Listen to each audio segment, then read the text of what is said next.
morning all of you.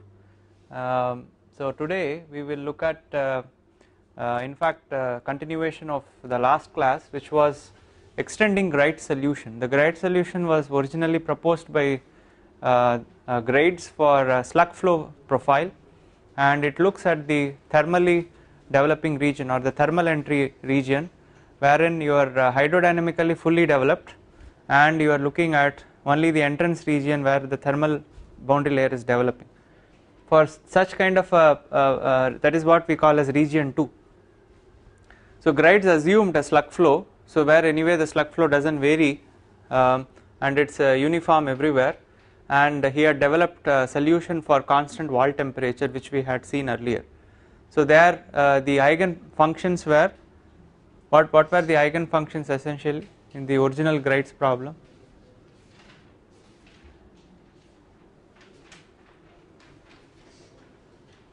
So the eigen value problem there was actually a Bessel equation, right? So now the same problem can be extended to a case which is more realistic, that is for a parabolic velocity profile. Okay, this extension was done by a group of people, Sellars et al, Sellars Tribus, and I have posted that in the Moodle. You can just have a look. Originally in 1954 how they did the extension to the Grades problem. Of course nowadays the solution is more by numerical methods. They tried to do a approximate technique where they did something for R close to the wall, the R which is somewhere in the middle and R which is far away from the wall, and they patched up all the solutions together. So what we are doing nowadays is directly go for a numerical solution to the eigenvalue problem. So the easier way to start is to introduce these non-dimensional variables. For temperature, as usual, we define theta as T minus T wall by Ti minus T wall. Since this is a constant wall temperature boundary condition and your inlet temperature is also assumed constant, so this is an appropriate definition for theta. Once you have a constant wall flux boundary condition, then you cannot define theta this way, okay, because when you take the differential with respect to x, your wall temperature will not be a constant and therefore they will not cancel out on both the sides. And this is the non-dimensional radial coordinate, and your non-dimensional axial coordinate can be non-dimensionalized in this manner, which is somewhat similar to an inverse of the Grades number. Your Grades number, 1 by Grades number is actually x by d by Peclet number, okay. So this is somewhat similar, exactly. Now we are not using x by d here but x by r naught. So when we substitute into the energy equation, okay, the energy equation for thermally developing flow is this, and if it had been fully developed, your d theta by dx would have been 0, but in this case your flow is still developing, and therefore if you substitute, you get a partial differential equation in terms of theta, which is a function of both the axial coordinate zeta and your non-dimensional radial coordinate eta, and the boundary conditions are at the entry region, that is at zeta equal to 0, so your t equal to ti, so therefore your theta will be 1, and at the location r equal to r naught, that is at the wall, okay. So your coordinate system that you are looking is something like this. This is your r and this is your x, okay. So this is your r naught. So at r equal to r naught, that is your eta equal to 1, that is where your theta equal to 0, where your t is equal to t wall. So this is where you apply constant wall temperature.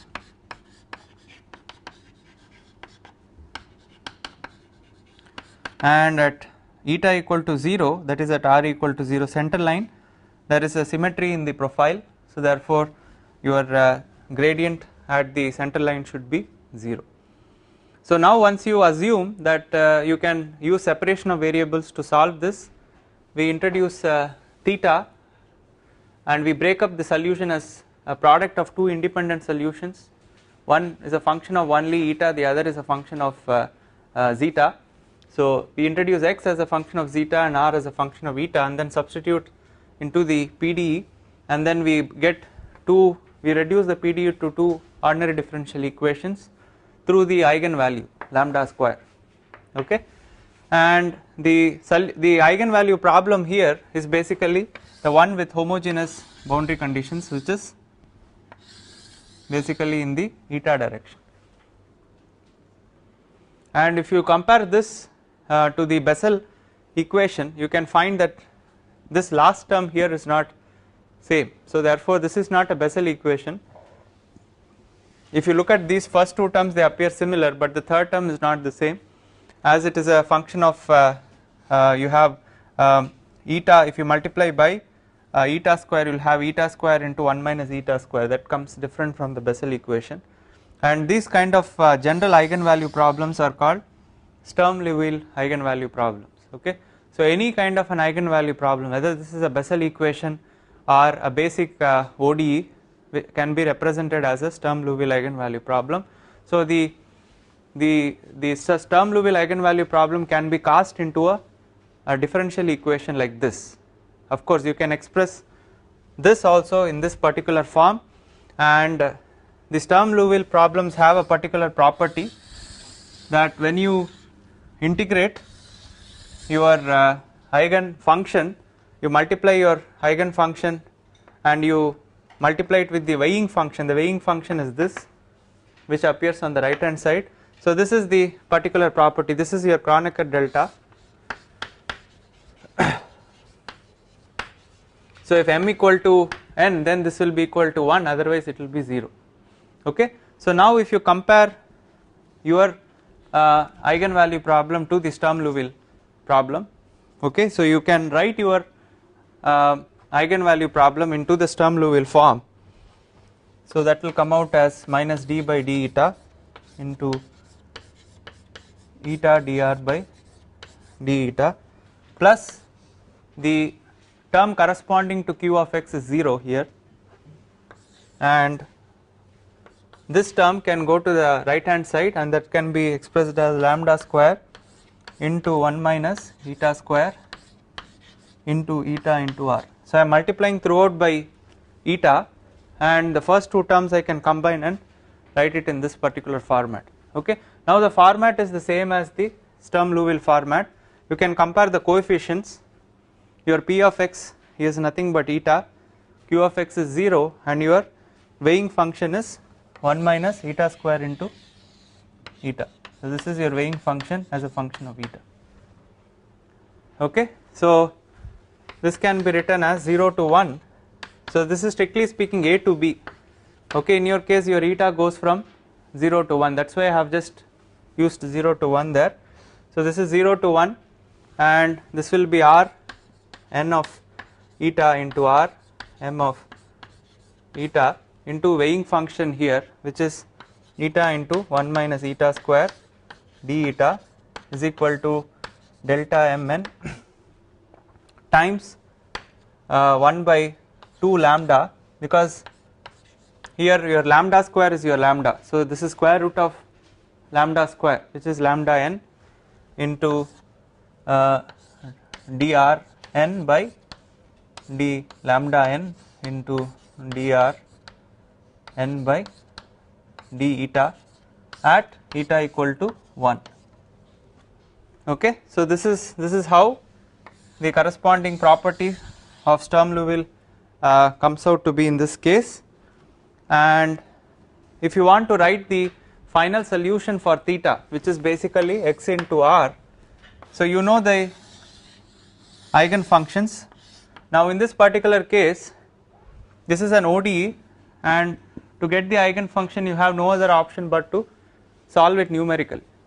Okay, you can once again go back to your shooting method. You can reduce it to two first order ODEs, and then here guess the value of lambda, because you don't know the value of lambda. Unless you know the value of lambda, you cannot find out the eigen function. So guess the value of lambda, and once again you have to satisfy the other boundary condition, and that's iteratively found out, and that is the suitable value of lambda. So like this, for the given value of lambda you have a particular value of eigen function. So for each value of lambda you have to find the eigen functions, and finally the solution will be a superposition of all these eigenfunctions. Okay, so that can be written as a constant times the eigenfunction into the other solution for x. The other solution for x as a function of zeta, that is a very straightforward ODE which can be directly integrated, and that will be in terms of constant times e power minus lambda square zeta. Okay, so this is your final solution for theta. Having determined your eigenfunctions and your eigenvalues, you can therefore plug in into this expression and find the variation of the temperature. I will just give you a representation of how the eigenfunctions look if you solve for them, and if you plot the first three eigenfunctions Rn,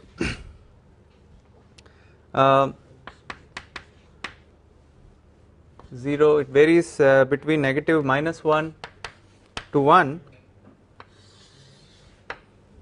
0, 0.5,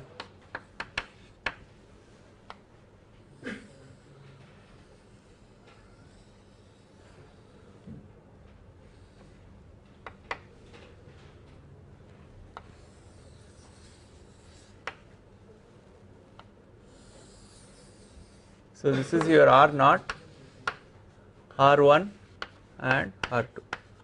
This is a representation of so these R0, R1, R2. So here you have plotted with respect to eta. Here, okay. So this is the eigenfunction corresponding to n equal to 0. That is for lambda 0. Okay, and this is the eigenfunction corresponding to lambda 1. So for different each eigenvalue, for eigenvalue lambda 0, lambda 1, lambda 2, you substitute into the ODE and you can get the corresponding eigenfunction variation with respect to eta. So these are the first three eigenfunctions. So these are the most important ones. There are other higher order eigenfunctions, but their contribution will be relatively smaller. So when you sum them, you take only the first 3 or 4 important eigenfunctions into account. Okay. So now the thing is, this is the solution, but still we have to find the constant Cn. Okay. So for this we have to apply the initial condition, that is at zeta equal to 0, and we make use of the property of the Sturm-Liouville. When you integrate with the weighing function, so this is basically, since this is an orthogonal, all Sturm-Liouville problems all are orthogonal. So this is a property which satisfies the orthogonal condition. So this is an orthogonality condition of Sturm-Liouville system of problems, and we will make use of this in calculating the constant.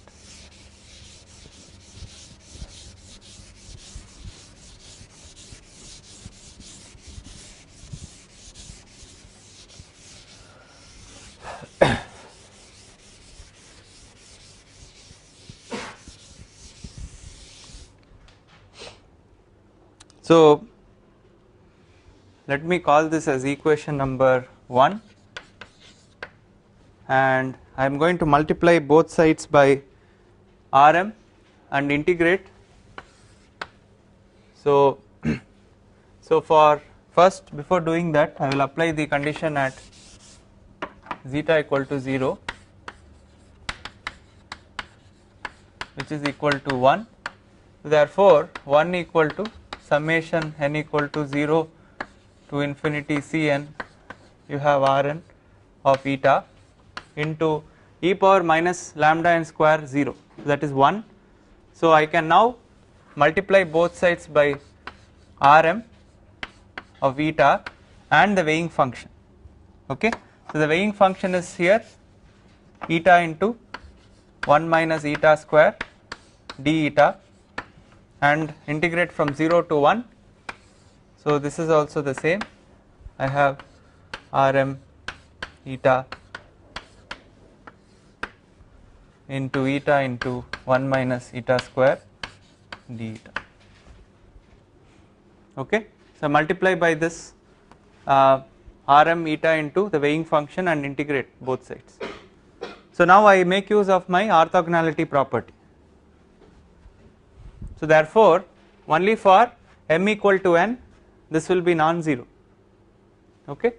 So this will turn out to be 0 to 1 Rn of eta into 1 minus eta square d eta.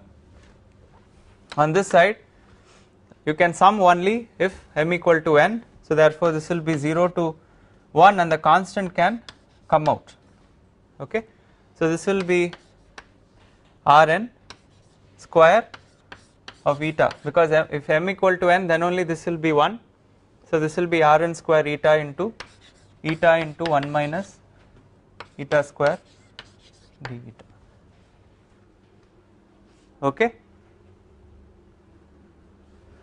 So therefore my constant Cn will be 0 to 1 Rn eta into 1 minus eta square d eta divided by 0 to 1 integral Rn square eta into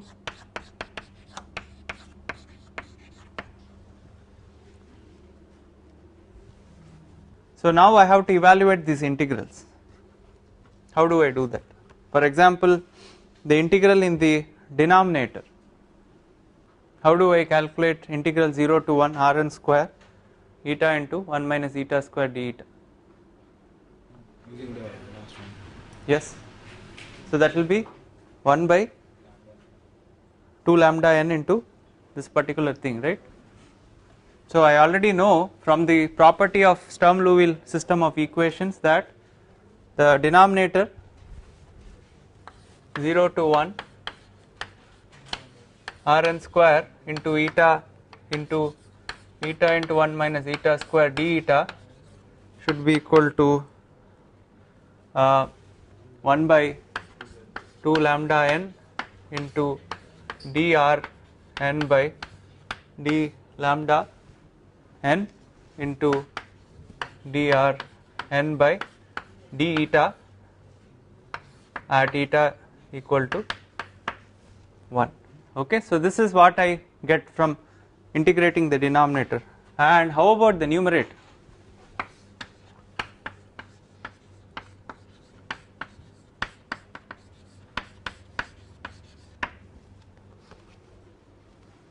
How about the numerator?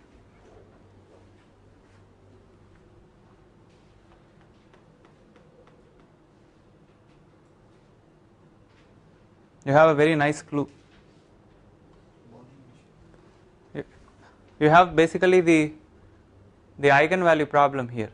From this, if you integrate both the sides, okay. So if you integrate this, that is basically you have already r into eta into 1 minus eta square d eta, and this will be therefore on this side minus 1 by lambda square into you have eta into dr by d eta, and you are integrating between 0 and 1.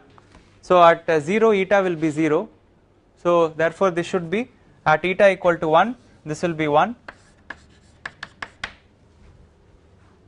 right. So this comes from the eigenvalue problem itself. So I can just integrate and I can find out the value of this, okay. So therefore now I can write my constant Cn.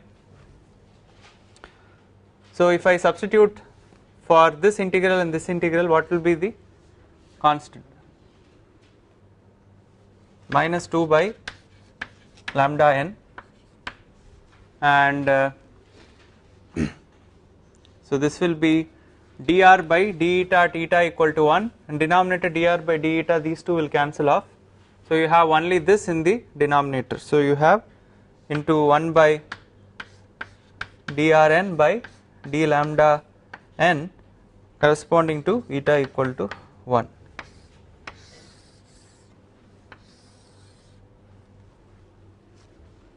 Correct?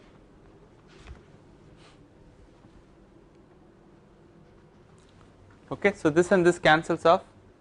You have minus 2 by lambda n and this in the denominator. So now for calculating this constant C as a function of n, this is a function of n. So for different values of eigenvalue lambda 0, lambda 1, lambda 2, I need to know what is the derivative of the eigenfunction with respect to lambda, okay, corresponding to eta equal to 1.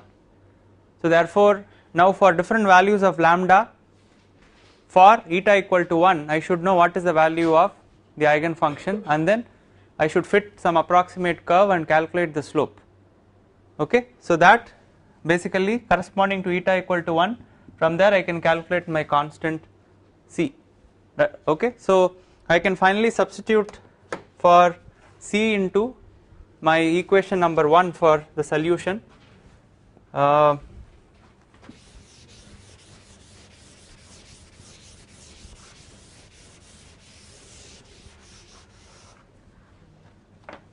So therefore the solution for theta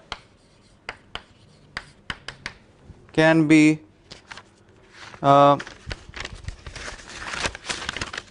written as minus 2, this can be taken out and I have summation n equal to 0 to infinity, and for Cn, so the other, these are all functions of n, so I have to just keep it inside the summation.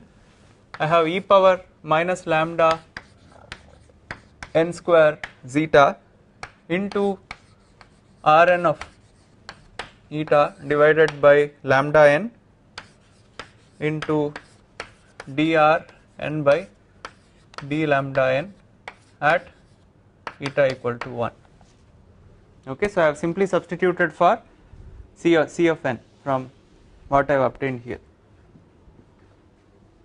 alright. So finally once I know my eigenfunctions, my eigenvalues and this derivative, I can now finally find the solution for theta. So this is my final solution. So I will go further and I will calculate the expression for the Nusselt number, the local Nusselt number.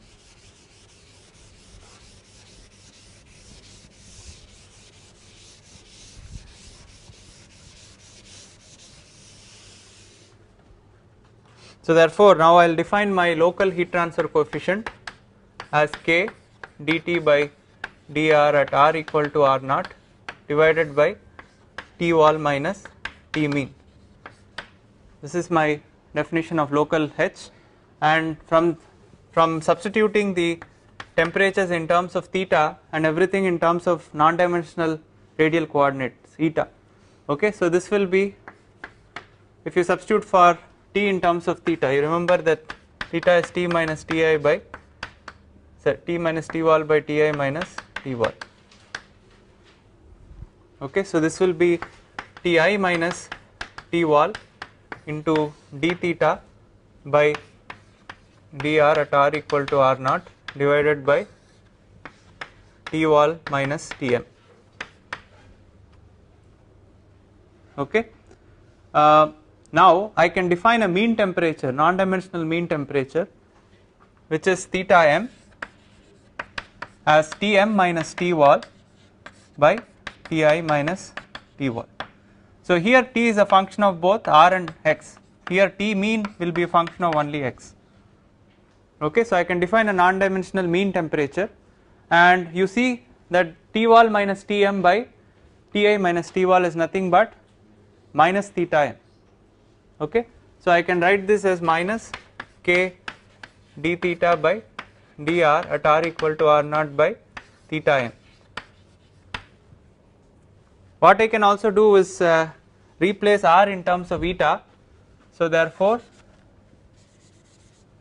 this will be eta into r naught and this will be at eta equal to 1, because your eta is r by r naught, so I can replace directly with respect to eta. So all I need to know is my mean temperature theta m and also the non-dimensional gradient of temperature at the wall. So once these two are calculated, I can find the expression for Hx. So from the equation for theta, let me call this as equation number 2. Now I can go on and calculate the expression for first theta m. So therefore I can write my theta m as follows. So how do I define my bulk mean temperature? According to the basic definition, I take my non-dimensional temperature, multiply it by the velocity and integrate across the cross sectional area.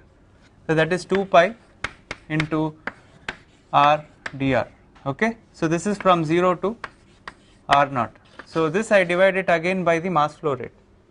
So that is 2 pi integral 0 to r naught into u of r into r dr. Okay, this and this cancels. Now I define my bulk mean velocity or mean velocity as once again 1 by, so this is 0 to r naught u of r into r dr. So this will be 2, this will be 2 by r naught square, correct. Okay, so I can now substitute for this right here in terms of the mean velocity. So this is basically integral 0 to r naught theta into u of r into r dr divided by, this will be r naught square into um by 2 .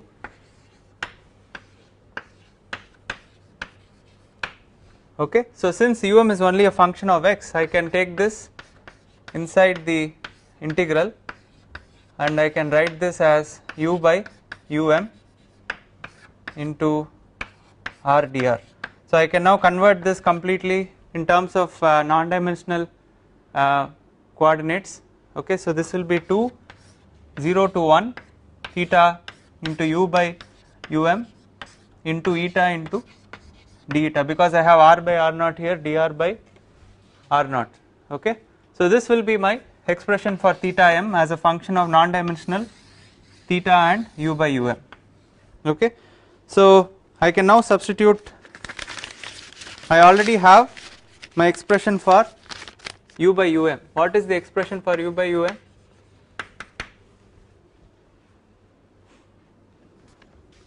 That is from the fully developed parabolic velocity profile, right? That is twice 1 minus eta square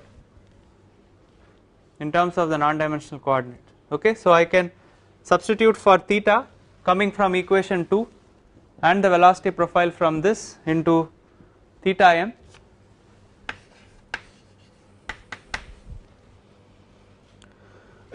So this will become minus 2 summation of n equal to 0 to infinity e power minus lambda n square eta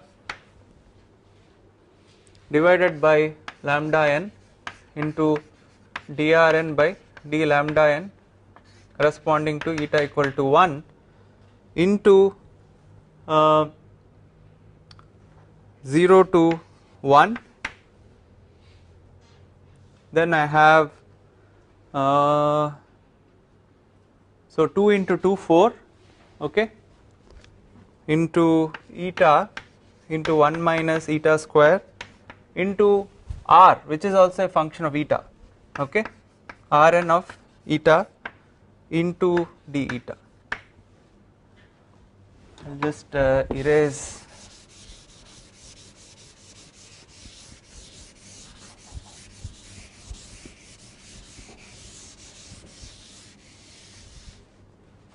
Okay, so I am just substituting for theta and u by um into this, and I am grouping all the terms which are function of eta, and that I am integrating from 0 to 1.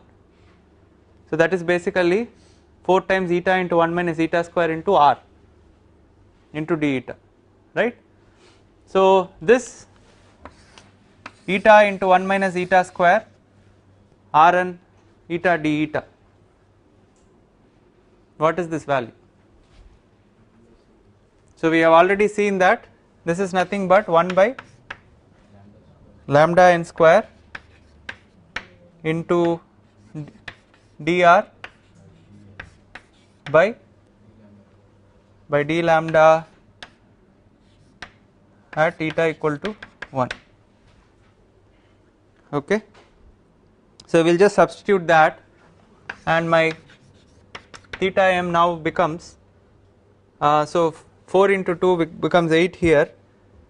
This is a minus sign here. Okay, just take note of it. So minus and minus become plus here. So 8 into summation n equal to 0 to infinity into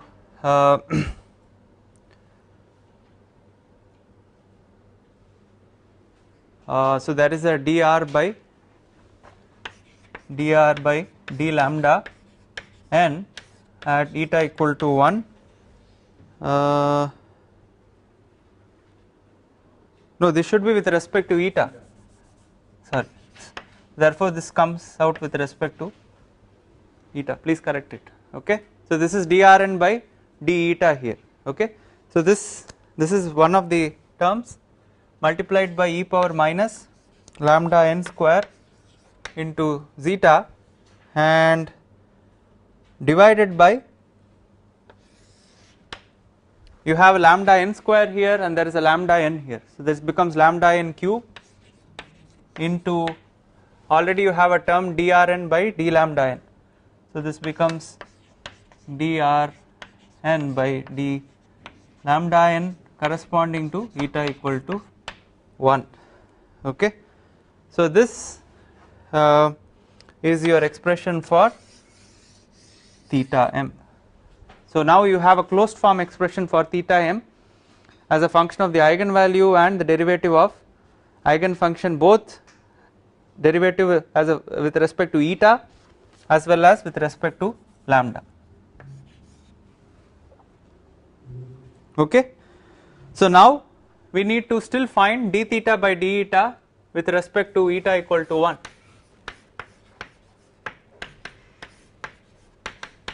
What is this value? Directly you can differentiate, that is minus 2 summation n equal to 0 to infinity e power minus lambda n square zeta into, this will be your dr n by d eta at eta equal to 1 divided by lambda n into drn by d lambda n at eta equal to 1. Okay. So therefore we will substitute for theta m and d theta by d eta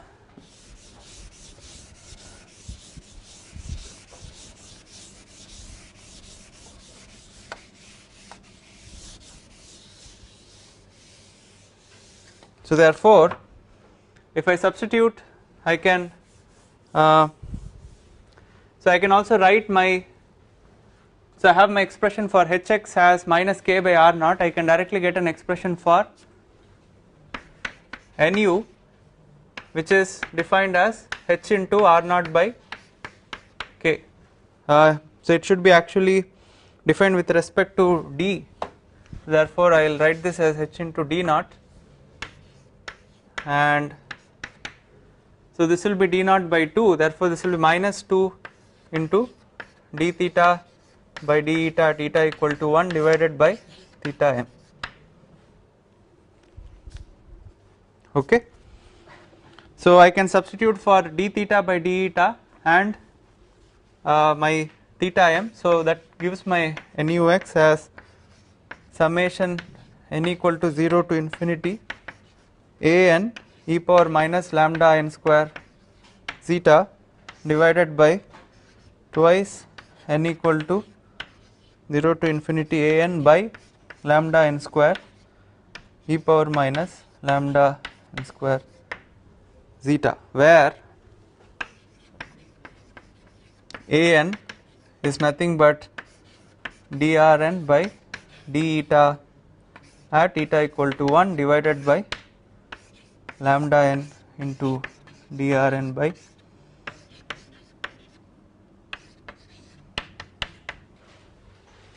okay. So I will give you a couple of minutes, you can substitute and check for yourself. It is just straightforward.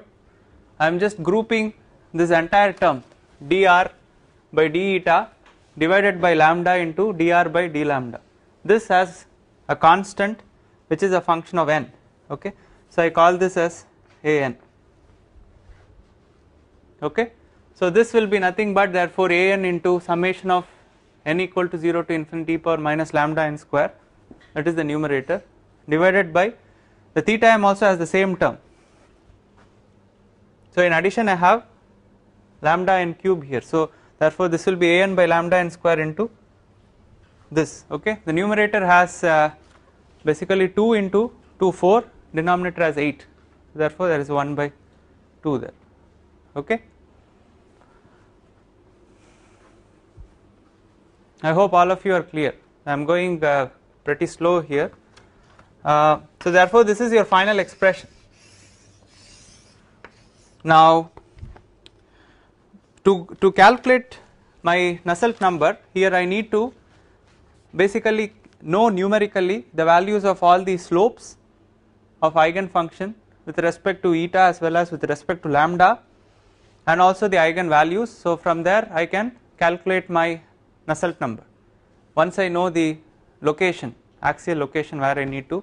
So my Nusselt number is now only a function of my axial location, non-dimensional axial location. So what Sellars did, if you look at that particular paper which I posted, so he did it numerically and he has predetermined the values of all these constants and tabulated them. So I am just going to give only the final values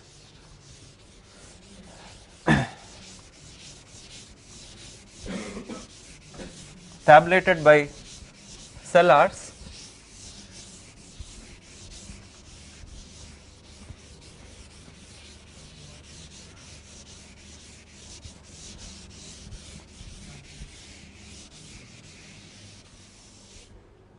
Okay, so you can also see the for the value of corresponding to n, lambda n, the value of Cn and An.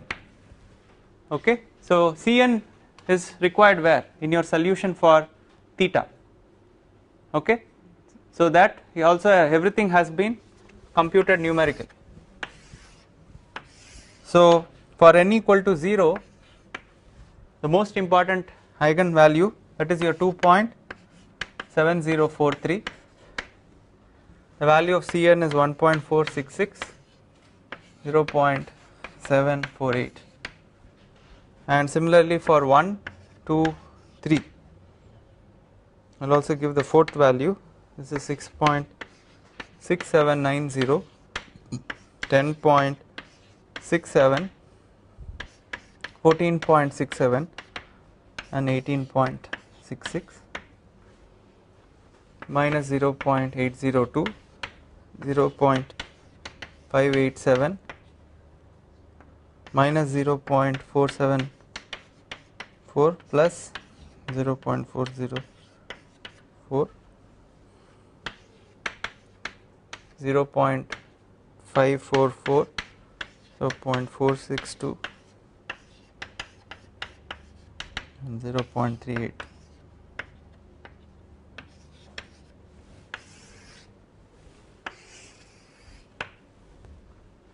So the most important, the first 5 eigenvalues, the corresponding constant Cn and An, they were all numerically calculated and tabulated by Sellars et al. 1954. So therefore you can just directly use these values, you do not have to sum them to so many terms, you can just sum them to the first 4 or 5 terms. Okay, so you can directly substitute the corresponding value of lambda A, and in the solution for temperature the value of C, then you can get an expression directly in terms of zeta. Okay, so which is basically your non-dimensional axial coordinate. So for different values of zeta you can actually plot and see how the Nusselt number varies right from the location where your thermal entry length starts. Okay, now for the limiting case, if you look at a very far away distance axially, so that is for large values of lambda. For lambda very large, you can see that this is an exponentially decaying function. Okay, so except the smallest value of lambda, if you go for larger values of lambda, that is corresponding to n equal to 1, 2, 3, 4, so these are large values and it is already an exponentially decaying function, so they will be very small. Okay, so only the first term corresponding to n equal to 0 will be important. Then you look at large values of zeta. So for that, this will be reducing to your a naught into so basically you have e power minus lambda naught square into something which is very large, okay, divided by 2 times you have a naught by lambda naught square into e power minus lambda naught square zeta, right. I am retaining only the first term and neglecting all the higher terms, so these cancel out and this will become, so your Nusselt number corresponding to large values of zeta will be nothing but 2 lambda naught square divided by 2. So if you substitute the value of lambda 0 corresponding to n equal to 0, so what will be the value of nu? So that is basically 2.7 the whole square divided by 2.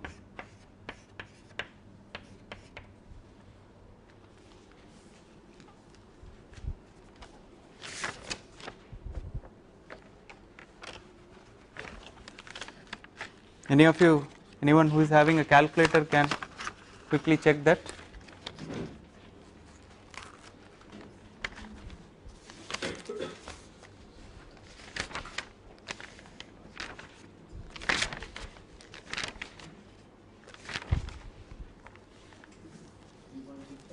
.6566.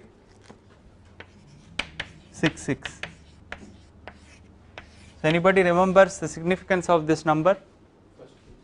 This is for the case where we started fully developed flows. In the fully developed, both thermally and hydrodynamically fully developed region 3 and constant wall temperature boundary condition. So this was the Nusselt number. Okay. So now that we are getting as a asymptotic solution to the thermally developing case for large values of zeta, the same value. So this is your fully developed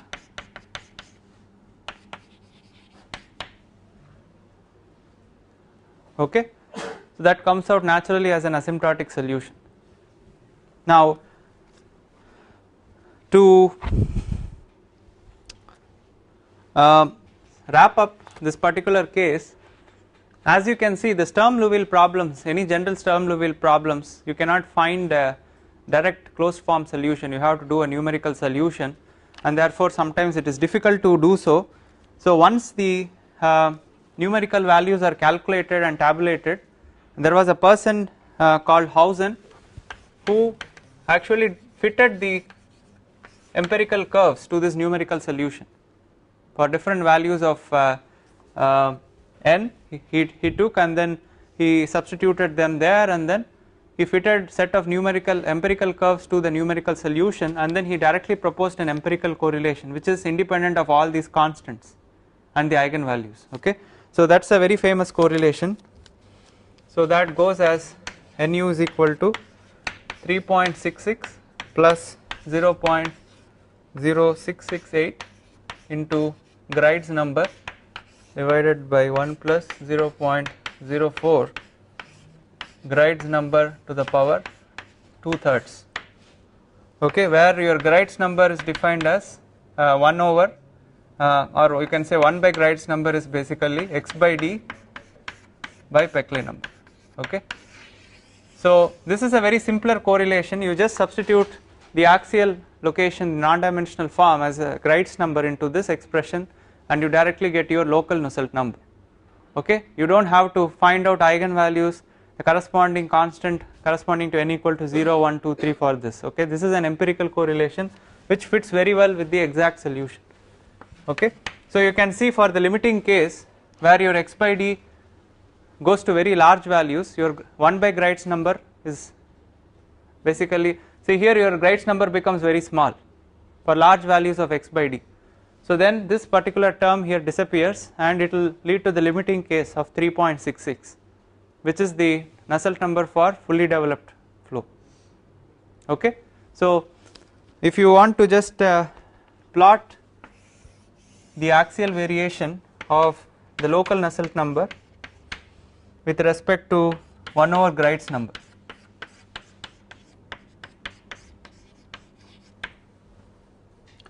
So you will find that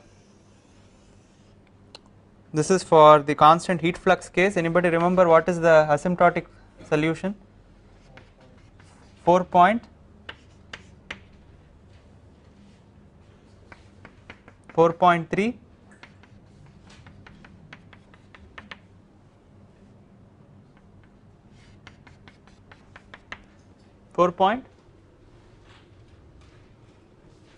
4.3 roughly.